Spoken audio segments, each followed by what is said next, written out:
એ ટિકિટનો જે પ્રશ્ન છે એ બાબતમાં મારું જે મોવડી મંડળ નક્કી કરતું હોય છે, પરંતુ જ્યાં સુધી અમે અમારી જવાબદારી નિભાવી રહ્યા છે એ અમે ખંતથી નિભાવીશું અને અમારા વિસ્તારના જે કંઈ પ્રશ્ન હશે અને ગુજરાતને જે રીતે આપણા યશસ્વી વડાપ્રધાન નરેન્દ્રભાઈ મોદી સાહેબ જે વિકસિત ભારત સાથે આગળ વધી રહ્યા છે એમાં અમે પૂરો સહયોગ કરીશું. તમે માંગ કરી કે ભારત અને ન્યુઝીલેન્ડ ફાઇનલી મેચ છે જે અમદાવાદમાં ટિકિટ નથી મળી, આપે ગૃહમાં રજૂઆત કરી હતી, ગૃહમાંથી શું જવાબ મળે છે આપને? એ એક રમતની એક રમૂજ વાત હતી. માન્ય અધ્યક્ષશ્રી સાથે અમે જે મારે ખેલદીલીપૂર્વક રજૂઆત કરી કે ભારત ન્યુઝીલેન્ડની મેચ હતી એ ઓનલાઈન ટિકિટ પ્રથા હતી અને છેલ્લી ઘડીએ મારે જ્યારે મારા વિસ્તારમાંથી આવવાનું આગલા દિવસે આવી જવાનું હોય તો મને એવું કે ભારત ન્યુઝીલેન્ડની મેચ જોવા જાઉં તો મેં મારા રમતગમત વિભાગના મંત્રી શ્રી જયરામભાઈ ગામિતને કીધું કે મારી 2 ટિકિટની વ્યવસ્થા કરો,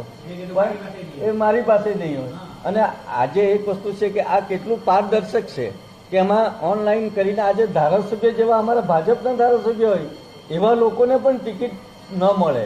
એટલે આ વસ્તુ આજે એટલી પારદર્શક છે અને એટલું એનું આખું દરેક માટે આ ખુલ્લા દરવાજા. એવું સોલ્યુશન અધ્યક્ષે કીધું કે કોને કેવું તો ટિકિટ મળે, કારણ કે ટિકિટનો વહીવટ ક્યાંથી થાય આ ટિકિટ બાબતમાં અમને એ બાબતમાં પછી બધા ખુલાસો થયા અને બીજી વખત આવું જનતાને તો જણાવો. અરે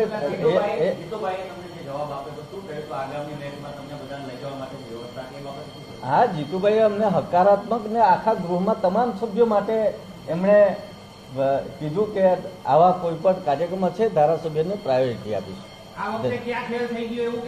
આવું કોઈ વસ્તુ કઈ નથી થયું. એમાં તમને કીધું કે અમારા જેવા ધારાસભ્યો હોય એવા લોકોને બી આજે ટિકિટ ન મળી, એટલે એ બાબતમાં કઈ હોય.